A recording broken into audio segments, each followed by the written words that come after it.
নমস্কার বন্ধুরা, আজকের রেসিপি হচ্ছে ডিমের কালিয়া।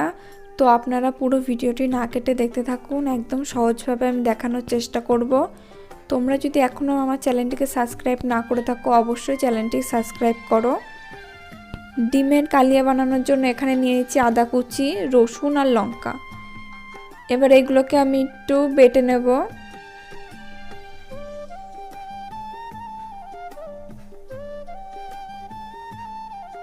দেখো আদা লঙ্কা আর রসুনটাকে আমি খুব ভালো করে পেস্ট করে নিয়েছি। এবার এখানে কেটে রেখেছি পেঁয়াজ কুচি আর টমেটো কুচি। আর এখানে ডিমগুলো আগের থেকে আমি সিদ্ধ করে রেখেছিলাম, ডিমগুলোতে একটু কাট লাগিয়ে নেব। ডিমে কাট লাগালে কি হয়, মশলাটা খুব ভালো করে ডিমের ভেতরে ঢোকে। এবার এখানে একটু হলুদ আর নুন দিয়ে আমি ডিমগুলোকে খুব ভালো করে মেখে নেব। তো দেখো ডিম হলুদ আর নুন মাখা হয়ে গেছে। এবার কড়াই একটু গরম করে নিয়ে এর মধ্যে দিয়ে দিচ্ছি আমি সর্ষের তেল।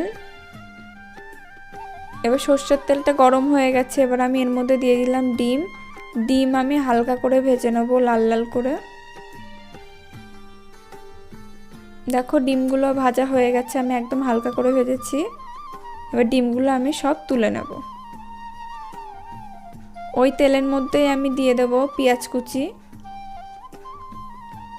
পেঁয়াজগুলো আমি একটু হালকা করে ভেজে নেব। হালকা করে ভাজা হয়ে গেলে আমি এর মধ্যে দিয়ে দেব টমেটো কুচি। এবার টমেটো আর পেঁয়াজটা আমি একটু ভালো করে নেড়ে চেড়ে একটু ভেজে নেব। তো টমেটো আর পেঁয়াজ যখন ভাজা হয়ে গেছে তার ভেতরে আমি দিয়ে দিচ্ছি আগের থেকে বেটে রাখা আদা রসুন আর লঙ্কার পেস্ট। এবার দিয়ে দিচ্ছি হলুদ গুঁড়ো আর দিয়ে দিচ্ছি লবণ আর দিয়ে দেব ধনে গুঁড়ো আর দিয়ে দিচ্ছি জিরের গুঁড়ো। আর একটু কালার আসার জন্য আমি দিয়ে দিলাম 1 চামচ কাশ্মীরি রেড চিলি পাউডার। এবার এই সমস্ত মশলাগুলোকে আমি ভালো করে কষিয়ে নেব, যতক্ষণ না তেল ছাড়বে ততক্ষণ আমি কষাবো। দেখো মশলা দিয়ে কিন্তু অনেকটাই তেল ছেড়ে গেছে।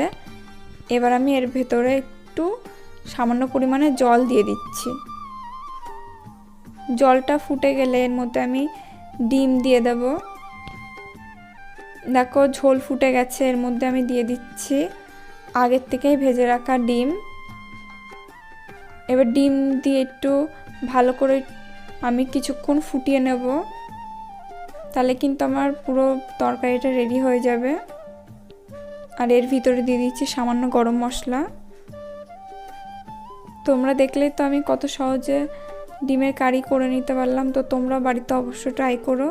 আমার ভিডিওটি যদি তোমাদের ভালো লাগে অবশ্যই লাইক করো এবং কমেন্ট করো। ধন্যবাদ।